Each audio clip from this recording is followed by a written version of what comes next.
ಆ ಕಿರಣಂಗೆ ಎಷ್ಟು ದುರಂಕಾರ ಗೊತ್ತಾ? ಯಾಕೋ? ಮೂವಿಗೆ ಹೋಗೋಣ ಬಾರೋ ಅಂತಂದ್ರೆ ಬರಲ್ಲ ಅಂತಾನೆ. ಯಾಕಂತೆ? ಅವನು ಅದೆಲ್ಲ ಇಂಟರ್ವ್ಯೂ ಅಟೆಂಡ್ ಮಾಡ್ಬೇಕಂತೆ, ಜಾಬ್ ಚೇಂಜ್ ಮಾಡ್ತಿದ್ದಾನಂತೆ. ಅದೇ ತಾನೇ ಇಂಪಾರ್ಟೆಂಟು. ಸೆನ್ಸ್ ಇಲ್ದೆ ಅದ್ರ ಮೇಲೆ ಉಳ್ಕೊಂಡು ಕಂಪ್ಲೇಂಟ್ ಮಾಡ್ತೀಯಲ್ಲ. ಓ ಹೌದಾ? 26 ಆಗಲ್ಲ ಕಣೋ, 25 ನಾನು ಫ್ರೀ ಇದೀನಿ ನೋಡು. ಏನೋ ಆಗಲ್ವಾ? ನಿನ್ ಬುದ್ಧಿ ಗೊತ್ತಾಗೋಯ್ತು ಬಿಡ. ನಿನ್ ಮನ್ಸಲ್ಲಿ ನನ್ನ ಸ್ಥಾನ ಎಲ್ಲಿದೆ ಅಂತ ಗೊತ್ತಾಗೋಯ್ತು ಕಣೋ. ಇಡೋ ಫೋನ್. ಅದ್ ಯಾರ ಮೇಲೆ ಅಷ್ಟೊಂದು ಕೋಪದಲ್ಲಿ ಮಾತಾಡ್ತಾ ಇದೀಯಾ? ರಾಕೇಶ್ ಫೋನ್ ಮಾಡಿದ ಕಣೋ.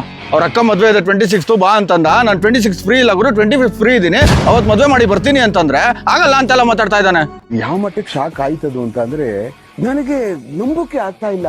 ಶೇಕ್ ಆಗ್ಬಿಟ್ಟೆ ನಾನು. ಟ್ರಿಪ್ಗೆ ನಮ್ ಸಂತು ಕಾರಲ್ಲಿ ಹೋಗೋಣ. ಹಂಗೆ ಮಾಡೋಣ. ಒಪ್ಕೋತಾನೆ ಅಂತ್ಯಾ? ಒಪ್ಕೊಂತಾನೆ. ಯಾಕೋ ಈ ನಗು? ಇದೇ ತರ ತಿಳ್ಕೊಂಡು ನಾನು ಅವನ್ನ ಕೇಳ್ದೆ. ಏನಂದ? ಅದನ್ನ ನನಗೆ ಬಾಯ್ ಬಿಟ್ಟು ಹೇಳಕ್ಕೂ ಆಗಲ್ಲ, ನೀನೇ ಕೇಳು. ಟೈಮಿಗೆ ಒಬ್ರು ಆಗ್ಬರಲ್ಲ ಕಣ. ಅಂಥದ್ದು ಅದೇನು ಹೇಳ್ದ? ನಾನೇ ಫೋನ್ ಮಾಡಿ ಕೇಳ್ತೀನಿ ಇರು. ಕೇಳು, ಅವ್ನ ಬುದ್ಧಿ ಗೊತ್ತಾಗತ್ತೆ, ಕೇಳು. ಹಲೋ ಅಂಕಲ್, ನಮಸ್ತೆ ಅಂಕಲ್. ಅಂಕಲ್ ಹೌದಾ? Okay okay okay uncle. ಗೊತ್ತಾಯ್ತಾ ಅವ್ನ ಬುದ್ಧಿ? ಅವ್ರಪ್ಪ ಫೋನ್ ಎತ್ಬಿಟ್ಟು ಮಾತಾಡಿದ್ರು. ಮೊನ್ನೆ ತಾನೆ ಅವ್ನ ಕಾರಲ್ಲೇ ಆಕ್ಸಿಡೆಂಟ್ ಆಗಿದೆ ಅಂತಲ್ಲೋ, 2 months ಬೆಡ್ ರೆಸ್ಟ್ ಬೇಕು ಅಂತ ಹೇಳೋರಂತಲ್ಲ. ಗೊತ್ತಾಯ್ತಾ? ಹಿಂಗಿದಾನ್ ನೋಡು. ಇದಕ್ಕೂ ಕಂಪ್ಲೇಂಟ್ ಮಾಡ್ತಾರೆ ಯಾರಾದ್ರೂ? ಆಯ್ತು ಬಿಡು, ಅದ್ಯಾಕೆ ಹಂಗಾಡ್ತಾ ಇದೀಯಾ? ಬಾ. ಇವಾಗೇನ್ ಕಥೆ ನಿಂದು?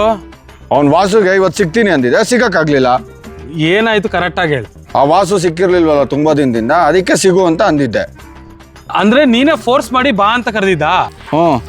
ಆಫೀಸಲ್ಲಿ ರಜಾ ಸಿಗಲ್ಲ ಅಂತಂದ, ಹಂಗೂ ರಜಾ ಹಾಕ್ಬಿಟ್ಟು ಬಾ ಅಂತಾನೆ ಅಂದೆ. ಮತ್ತೆ ಯಾಕೋ ಸಿಗ್ಲಿಲ್ಲ? ಮರ್ತೋಯ್ತು ಮಗ, ಅದ್ ನಂತಪ್ಪ. ಅಷ್ಟಕ್ಕೆ ಅಷ್ಟೊಂದೆಲ್ಲ ಮಾತಾಡ್ತಾವ್ ನನ್ನ ಮಗ ಉರ್ಕೊಂಡು. ಇದ್ಯಾವ ನ್ಯಾಯನೋ? ಥ್ಯಾಂಕ್ಸ್, ನಿನ್ನಾದ್ರೂ ಒಳ್ಳೆ ಫ್ರೆಂಡ್ ಅನ್ಕೊಂಡಿದ್ದೆ. ನಿನ್ ಬುದ್ಧಿನೂ ಗೊತ್ತಾಗೋಯ್ತು. ಬಾಯ್ ಕಣೋ, ಇನ್ಮೇಲೆ ನಿಂಗೆ ಲೈಫಲ್ಲಿ ಸಿಗಲ್ಲ.